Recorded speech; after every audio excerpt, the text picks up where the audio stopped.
એક સુંદર મારે પ્રસંગ તમને કહેવો છે. સુરતના આંગણે આ કોરોના સમયની પછી જ બનેલો આ પ્રસંગ છે.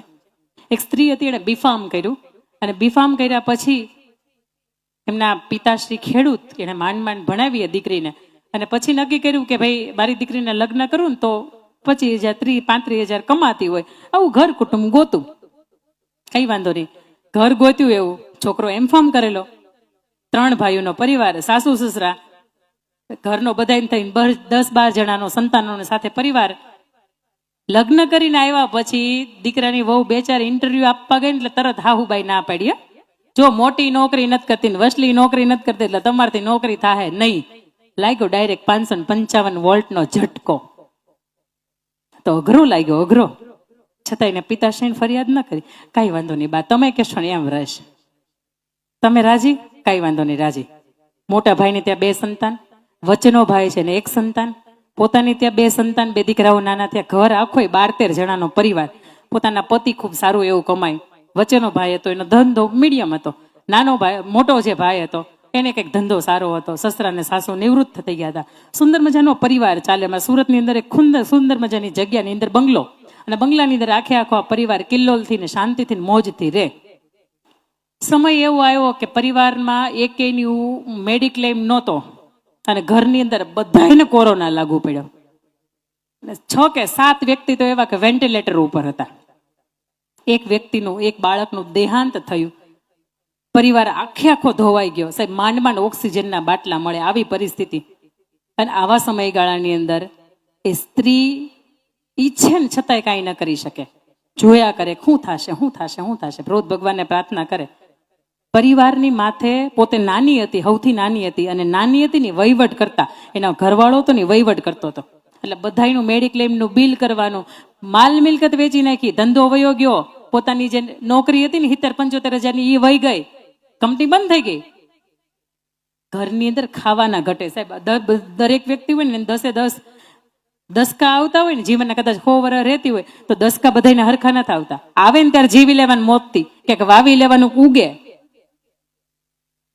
આપણે ચોમાસામાં એટલે વાવીએ ને કે કઈક ઉગે. એટલા માટે જયારે તમારી મારે પાસે હોય ને ક્યાંક વાવવાનું કે ઉગે, ભવિષ્યમાં કોઈક દીક લણવા થાય, ઉગેલું હશે ને તો. પણ વાયુ હશે તો ને, બાવળા વાવ્યા હશે પછી કેરીઓના આંબા વેડવા જાય નહીં, વેડાય નહીં, ભેગું થાય. આ સ્ત્રી નક્કી કરે કે બા તમે મને જો પરવાનગી આપતા હોય ને તો ઘરને હું આર્થિક રીતે મદદરૂપ થાવ. બટા તમે ભણ્યા, બીફાર્મ કર્યું, વાત સાચી, પણ તમે ભણ્યા નહીં ને હવે 10-12 વર્ષ તો વયા ગયા. હવે તમને અત્યારે 5-10 હજારમાં કોઈ રાખે નહીં, અને રાખે ને કદાચ તો સવારથી સાંજ દે છોકરાઓને અમારે હાચવા, અમારથી કઈ થાય નહીં. અને વળી 2 મોટીયું છે એને કઈક તકલીફ થાય, સવારથી સાંજ સુધી વહી જાય છે. એની કરતા તમે ન જાઓ ને એમાં મજા હોય. કઈ વાંધો નહીં બા, ઘરે રહીને કઈક કામ કરવું તો હા ઈ કરો બટા, પણ ઘરની બહાર ન જવાય. આ જોજો. દીકરાની વહુએ વિચાર કર્યો કે પોતે ભણેલી ગણેલી, ઇંગ્લિશ મીડિયમ CBSE માં ભણેલી, શું કરી શકાય? તો કે ટ્યુશન ક્લાસીસ ઘરેથી ચાલુ કરી શકાય.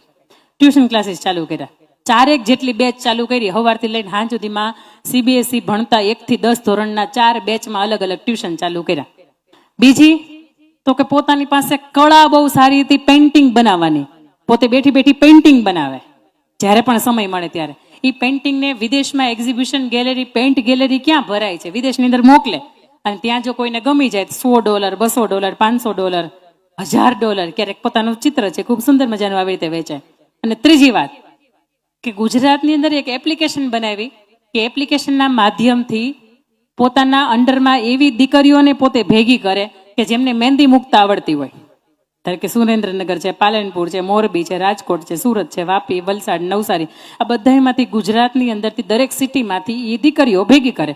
અને એક નંબર આપ્યો હતો કે કોઈ પણને મહેંદી મૂકવી હોય તમારા શહેરની અંદર તો તમારે મને સંપર્ક કરવાનો. એ દીકરાની વહુની માથે ફોન જાય એટલે તરત પોતાની જે ગામમાંથી આવ્યો હોય, ધારો કે અહીંયા ટંકારા તમારે મોરબી નજીક થાય તો મોરબીની અંદર 2-3 દીકરીઓ હોય, એમાં એને ફોન જાય કે તારે જ્યાં જવાનું $1000 લેવાના, 800 તારા ને 200 મારા. કમિશનથી પોતાનો વહીવટ છે એ ચાલુ કરે. સાહેબ 1 વર્ષના અંતે, બરાબર કાન ખોલીને સાંભળજો, સ્ત્રી કેવી હોય, પત્ની કેવી હોય. 1 વર્ષના અંતે આ 3 ધંધા ચાલુ કર્યા. એક મહેંદી મૂકવાનો, એક પેઇન્ટિંગથી ચિત્ર બનાવવાનો, અને એક CBSE ના ટ્યુશન ક્લાસીસ ચલાવવાનો.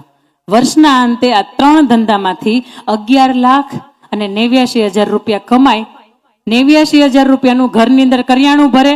1 લાખ રૂપિયામાં પોતાના ભાઈના અને પોતાનાથી મોટા ભાઈના જેઠના દેરના સંતાનોને ભણાવે અને 10 લાખ રૂપિયા પોતાના પતિનું કરજ ભરે. સાહેબ આવી પત્ની હોય ને તો હકથી કહેવાય ઘરની બીજી દિવાલ ન તૂટે. આ 3 વર્ષ કે 2 વર્ષ પહેલાની જ બનેલી ઘટના છે.